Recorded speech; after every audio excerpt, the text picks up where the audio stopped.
करने के लिए जाओ, कहाँ घटना घटी, घटना भागलपुर में। अब वो बेचारा ना तो FIR कर सकता था, ना उसके साथ तो बात हो सकती थी, और ना उसको न्याय मिल सकता था। तो ऐसी प्रक्रिया में आपके वहाँ के SHO को, GRP को उस FIR को दर्ज कर लेना होगा। GRP जैसे उसको दर्ज करेगा 0 FIR से, उसको तुरंत भागलपुर को वहाँ उपस्थित होना। इस तरह से कुल मिलाकर चीज़ है। इसको ये इस मुबारक मौके पर हम सभी भाग्यशाली हैं कि इस कानून को आज हम लोग भारतीय इसमें लागू होते हुए देख रहे हैं। आज़ादी कब हुआ? 1876, 1700 का कानून, मतलब उस सब समय का क्रिमिनल लॉ जो में जो आज हम सभी जितने यहाँ उपस्थित हैं, थाना अध्यक्ष महोदय उपस्थित, पुलिस पदाधिकारी, पुलिस और शांति समिति के, सिविल सोसाइटी के सारे लोग, जितने भी लोग यहाँ उपस्थित हैं, सबों के लिए आज विशेष दिन ये है कि हम लोग सभी इस ऐतिहासिक पल के साक्षी बन रहे हैं, गवाह बन रहे हैं कि आज से देश में नया कानून लागू। हमें बेसिक चीज़ समझना होगा। इंस्पेक्टर साहब विस्तार से बता रहे थे IPC के बारे में, CRPC के बारे में और एविडेंस एक्ट के बारे में। आपको इन्होंने जो बताया उसका अगर साल आपको स्मरण होगा तो ये तीनों का जो साल है वह आज़ादी की पूर्व का है। अर्थात हम लोग परतंत्र थे, स्वतंत्र भारत नहीं था, हम लोग परतंत्र थे। और परतंत्र में ये सारा कानून, एविडेंस एक्ट, CRPC और IPC तीनों बनाया गया था। उस कानून में बहुत सारे अच्छे चीज़ भी थे, बहुत सारे चीज़ प्रासंगिक थे, बहुत सारे नन प्रासंगिक थे। अब देखिए कि इस कानून का जो उद्देश्य कितना पाक साफ और इसको पारदर्शी बनाया गया है।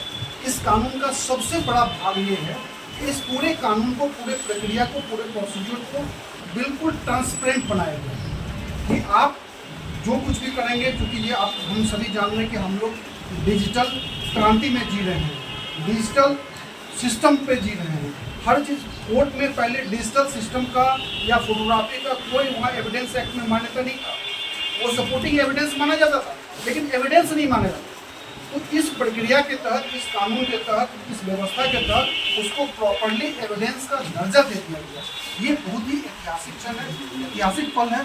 और नागरिकों को इतना ज़्यादा सुविधा होगा कि पहले किसी सिविल सोसाइटी के लोगों को अगर पुलिस चाहे तो एक आर्म्स बाजार से खरीद करके अगर कमर में डाल दे और उसको आर्म्स एक्ट के नियमों का हम पालन करते हुए कर दे तो न्यायालय भी व्यवस्था उसको जेल भेज देती। लेकिन अगर आज की तारीख में अगर किसी भी नागरिक को पुलिस अगर रिकवरी करती है, आर्म्स करती है, तो उसको डिजिटल भी प्रूफ करना होगा। अर्थात उसको अपना कैमरा चालू करना होगा और दिखाना होगा कि हम जो कर रहे हैं ये तलाशी के नियमों का पालन करते हुए कर रहे हैं और इनके पास से सचमुच आर्म्स बरामद हुआ है। इस तरीके से सारा आर्म्स बरामद हुआ है। तो ये एविडेंस एक्ट में जो परिवर्तन किया गया है ये जबरदस्त परिवर्तन है। आगे से लेकर के चौपाल तक इस बात को लेकर चल रहा है कि कानून में जो खामियां थी, जो परिवर्तन की आवश्यकता थी, उसको किया गया है।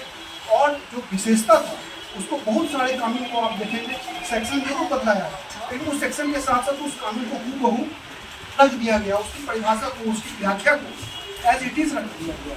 तो ये बहुत सुंदर अवसर है, हर चीज़ ट्रांसपेरेंट है। आज ये जो नए कानून का जो है प्रस्ताव हुआ, 3 नए कानून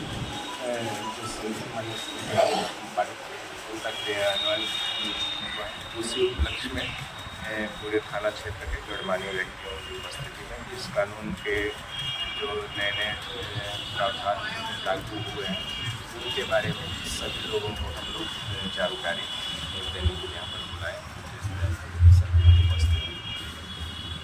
क्या क्या कानून लागू हुआ है? ये कानून में मूल डिजिटल जो एक क्रांति है इसके साथ जोड़ा गया है कि हमारा FIR ऑनलाइन कहीं से भी कोई FIR करवा सकता है और डिजिटल इसको एक एविडेंस वैल्यू दिया गया है और इसको पारदर्शी तरह से बनाया गया है। हम लोगों की जो कार्य करने पारदर्शी बनाया गया है उसको एक डिजिटल क्या कहते हैं एविडेंस उसको बनाया। इसके अलावा 7 साल से ऊपर के केस हैं, सभी में FSL इस ग्रुप के टीम को पूरी जिम्मेवारी दी है कि उस हम लोग साथ संकलन पूरा अच्छी तरह से